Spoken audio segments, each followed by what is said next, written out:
Good morning/afternoon/evening. Let me start with a question. What if I told you that your brain is capable of loving hard work, not just tolerating it, not just pushing through it, but actually craving the process, the struggle, the grind, the uphill climb?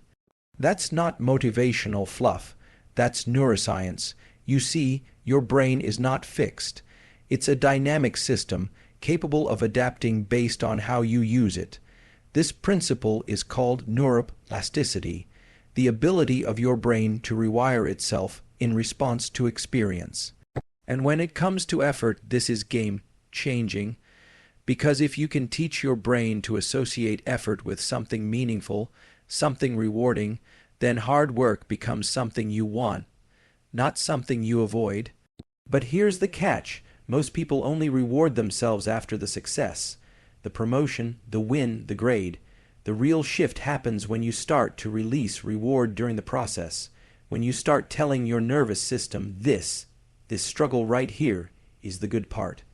This taps directly into your dopamine system, your brain's reward and motivation circuitry. Dopamine is often misunderstood. It's not just about pleasure. It's about anticipation, drive, and pursuit. When you learn to generate dopamine through effort, by tracking progress, by reinforcing your why, by enjoying the friction, your brain begins to light up during hard work itself, and that changes everything. Now, let's talk about discomfort. Discomfort is not a red flag, it's a green light. Biologically speaking, discomfort is a sign that your brain and body are being pushed beyond baseline, and that's exactly where adaptation happens. People who love hard work don't have easier lives. They've simply trained themselves to reframe discomfort as something useful, as a signal of growth. How do you do that? Through deliberate exposure to challenge. This is how mental resilience is built, not by avoiding stress, but by stepping into it in controlled doses, whether it's cold exposure, high-intensity exercise, or focused deep work. You're telling your brain, this is safe, this is productive, this is who I am. But you're not at the mercy of your mind.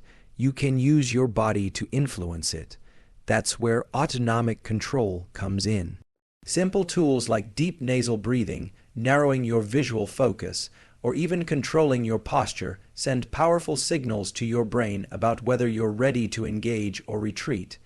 These tools aren't optional. They're access points to sustained effort. Finally, there's the story you tell yourself. Your identity is not set in stone.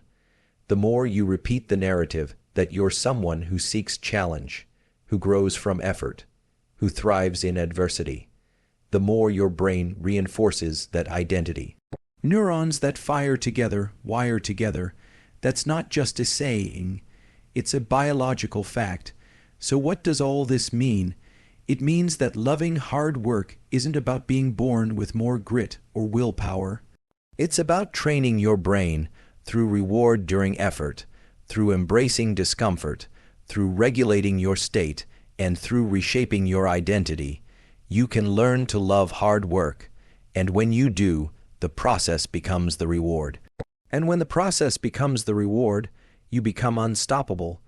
Your brain is not hardwired to avoid effort, it's conditioned, and like any condition, it can be changed. Neuroplasticity is the brain's ability to rewire itself in response to repeated behaviors and thoughts. This means that how your brain interprets hard work today is not how it has to interpret it tomorrow. If every time you face a difficult task, you respond with resistance, distraction, or self-pity, your brain reinforces the pattern that effort is negative. But if you start to associate effort with purpose, with progress, with personal meaning, even just a little, your brain begins to rewire. This process is called Hebbian learning. Neurons that fire together, wire together. When you intentionally link effort with internal reward, like thinking, this is making me stronger, or I'm building something important, you're literally pairing the neural circuits for challenge with the circuits for reward. Over time, those connections get stronger. Eventually, the brain no longer waits for the goal to feel good. It starts to crave the process itself. This isn't about lying to yourself or pretending struggle is easy. It's about using the natural malleability of your brain to create a new association. That effort equals growth, and growth feels good. And when that association becomes deep enough, automatic enough, you don't have to force motivation anymore. The desire to engage, to push, to stretch, becomes part of how your brain sees the world. In short, you don't need to be born with a love for hard work. You can build it synapse by synapse. Dopamine is often misunderstood as simply the chemical of pleasure, but in truth, it's the molecule of motivation, drive, and pursuit. It's not just released when you achieve a goal, it surges in anticipation of it during the effort it takes to get there. The key to transforming your relationship with hard work lies in learning how to regulate and even generate dopamine while you're in the middle of the grind, not after the finish line. Most people wait to feel good once the work is over, but the most resilient, hyper-forming individuals have trained their brains to release dopamine during the struggle itself. This isn't about fake positivity or pretending you enjoy things you don't. It's about finding meaning in the act of showing up, of moving forward. When you begin to associate effort with forward movement, when you say to yourself, "This is the part that matters most," your brain starts to connect dopamine release with the very process of working. That's not metaphorical, it's biological. You're reinforcing a loop where effort becomes its own reward. Over time, this shift rewires your baseline motivation. The brain starts to light up during moments of deep focus, strain, or repetition, not just when results come. This is critical because results are intermittent, but effort can be daily. And if your dopamine system only responds to outcomes, you'll struggle to stay consistent. But if you can teach it to respond to effort, you'll keep going regardless of immediate rewards. This internal reward system is a superpower, especially in a world that constantly pushes external validation. You don't need someone else to tell you you're on the right track. You'll feel it as you move. That's the power of aligning your neurochemistry with your effort.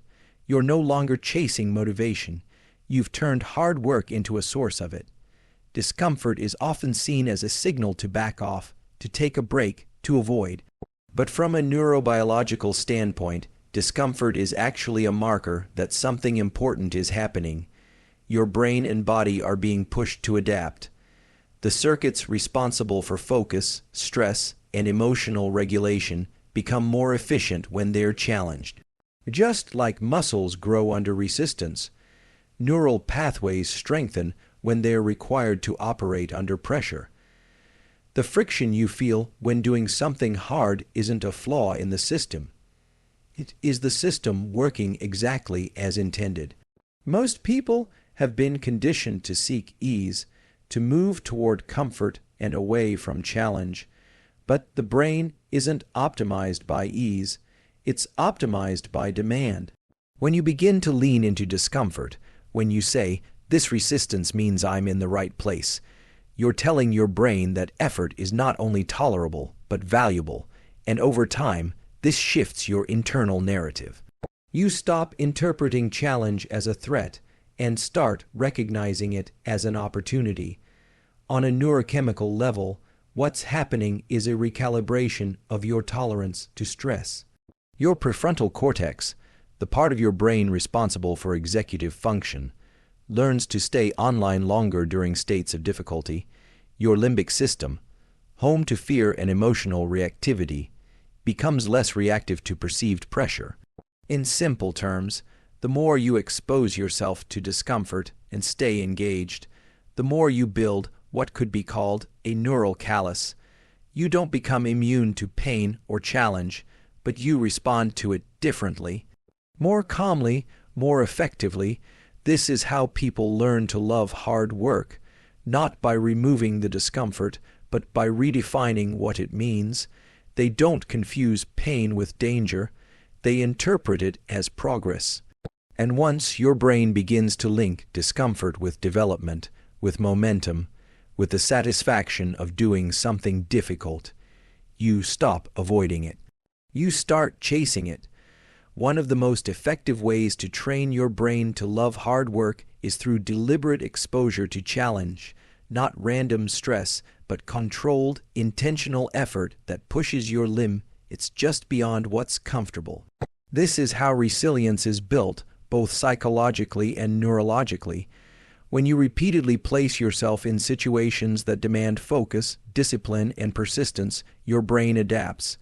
The key is to approach these moments not as threats to be feared, but as training grounds for growth. Each repetition, each session of sustained effort teaches your nervous system that stress is something you can manage and even use. This kind of exposure changes the way your brain processes difficulty. It reduces the likelihood of triggering the fight or flight response during demanding tasks and increases your ability to stay grounded and engaged under pressure. The neural circuits involved in attention, reward, and emotional regulation become more interconnected and efficient. You start to notice that what once felt overwhelming now feels stimulating. What used to trigger avoidance now pulls you in with a sense of purpose. This isn't just mental toughness, it's neural adaptation. Think of it as building a library of reference experiences. Every time you choose to lean into effort and complete something hard, you're adding a page to that library. Your brain remembers. And the next time you're faced with a challenge, those stored experiences serve as evidence that you can handle it, that you've been here before. That effort, while uncomfortable, is always survivable, and often worth it. Over time, this creates a feedback loop. You seek out hard things not because they're easy, but because they make you stronger. Your brain begins to associate challenge with confidence, with growth, with personal pride. And once that association is strong enough, you stop waiting for motivation. You go after the hard work, because you know it's shaping the person you're becoming. Your brain's capacity to engage with hard work isn't just mental, it's deeply physical. The nervous system is a two-way street. While your mind can influence your body can just as powerfully influence your mind. This is where autonomic control becomes a tool for shaping how you experience effort. When you learn to control things like your breath, posture, and visual focus, you gain direct access to the systems that regulate stress, attention, and emotional reactivity. Let's start with breath. Shallow, rapid breathing signals the brain that you're under threat, narrowing your focus and increasing anxiety. But when you slow your breathing, especially with longer exhales, you activate the parasympathetic nervous system, calming the body and signaling to the brain that effort is safe and sustainable. This isn't a psychological trick. It's a physiological command that rewires how your brain interprets stress. You go from feeling overwhelmed to feeling engaged. Then there's visual focus. When you're tired or distracted, your eyes tend to drift and lose precision. But when you deliberately narrow your visual field, what's known as focal vision, you increase activity in brain areas related to concentration and reduce activation in circuits that pull your attention towards stress or threat. It's a subtle shift with major impact. You're training your brain to stay locked in even when the work feels intense. Posture also matters. Standing or sitting upright with your chest open changes the internal chemistry of confidence and alertness. It affects the tone of your vagus nerve, a key part of your autonomic system, helping stabilize heart rate and emotional control. In other words, how you hold your body directly shapes the mental state you bring to hard work. These aren't hacks, they're entry points. When you use your body intentionally, you're telling your brain, we're in control here, this effort is chosen, and we're capable. The more often you do this, the more your brain associates work, not with anxiety or avoidance, but with presence, with clarity, and with calm intensity. And that's when the shift happens. Hard work no longer feels like something to survive. It becomes something you can fully enter with control and even enjoyment. What you repeatedly say to yourself about who you are, what you're capable of, and how you respond to challenge doesn't just stay in your head as abstract thought. It reshapes the architecture of your brain.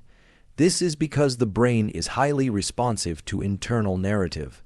The stories you tell yourself activate specific neural pathways, and the more you activate them, the stronger they become. Over time, your identity becomes a self-fulfilling loop. If you see yourself as someone who avoids difficulty, your brain makes that story easier to repeat.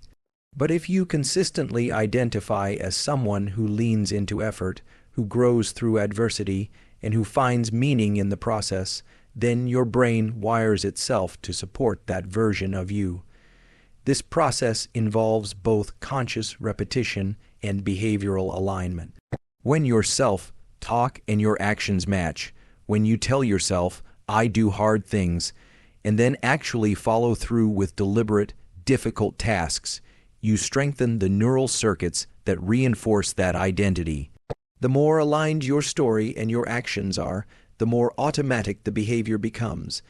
Eventually, hard work stops feeling like something you have to do and starts becoming something you do because it reflects who you are. This shift is more than motivational. It's deeply neurological. You're engaging your prefrontal cortex, which governs decision-making and long-term planning, and linking it to your limbic system, which handles emotion and drive. This integration is powerful because it connects your goals with your identity. You're not just chasing results. You're becoming someone who thrives in the pursuit. And what's most important is that this identity isn't static. It's built moment by moment, choice by choice. Every time you choose effort over ease, focus over distraction, persistence over quitting, you're casting a vote for the kind of person you want to be, and your brain is taking notes. So the next time you catch yourself saying, "This is too hard," or "I'm not built for this," stop, replace it with, "This is who I am becoming." Say it, feel it, act on it, and your brain will follow. Because identity is not fixed, it's trained, just like the ability to love hard work. So here's the truth. Your brain is not your barrier. It's your greatest ally if you know how to train it. The ability to love hard work isn't something you're born with. It's something you build. Through intentional practice, deliberate exposure to challenge, and internal rewiring of how you view effort, discomfort, and identity, you can reshape your entire relationship with the grind. You can teach your brain to find reward in the process. You can condition your nervous system to remain calm and focused under pressure. You can rewrite the story of who you are, one choice at a time. This is not about pretending the work is easy. It's about understanding that the friction, the stress, the push, the strain, is where the real transformation happens, not just in your goals, but in your mind. And once your brain learns that effort itself is the reward, you stop chasing comfort. You start chasing growth. Train your brain to love hard work, and you'll never need to wait for motivation again, because you won't be working against yourself. You'll be working in alignment with the most powerful engine you have. Thank you.